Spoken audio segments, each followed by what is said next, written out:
Anong nga tanim? Walang ang tanim. Doon sa unahan, saging. Doon ako kumuha ng tao ng saging eh. Kaya ako sabi ko sa testingan natin. Kapag walang tao, pag walang tao. Atay, galik.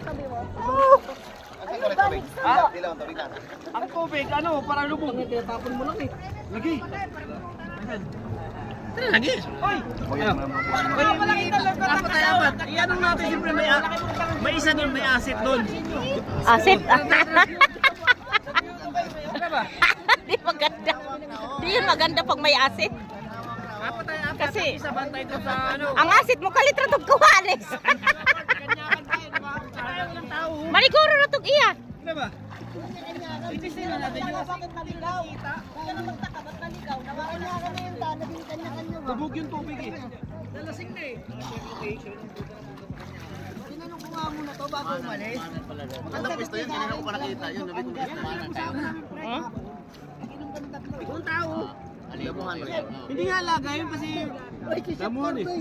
Sabi ko, ano ito? Nagluluto. Hindi pa nila nito ah. Ay! Makarat na! Kaulak ka dong. Nakawag ka na lang. Yundo, Tara ba? Punta natin. Dex, pag nakaalis ka na, pag uwi mo, huwag ka magsalita ang Tagalog ah. English lagi ah. Lalahi. Ano bang English ng pizza? Baka, may bahay kasi dun oh. Baka yun yung may-ari.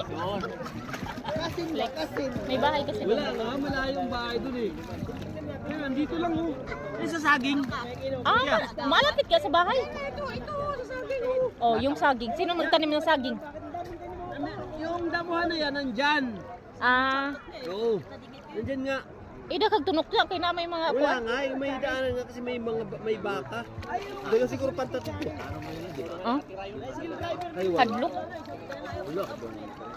So sa edi pag na-NJR, ibalik o sa inyo to. Agad. Tinisting lang naman namin eh. Baka sabihin mo tinisting.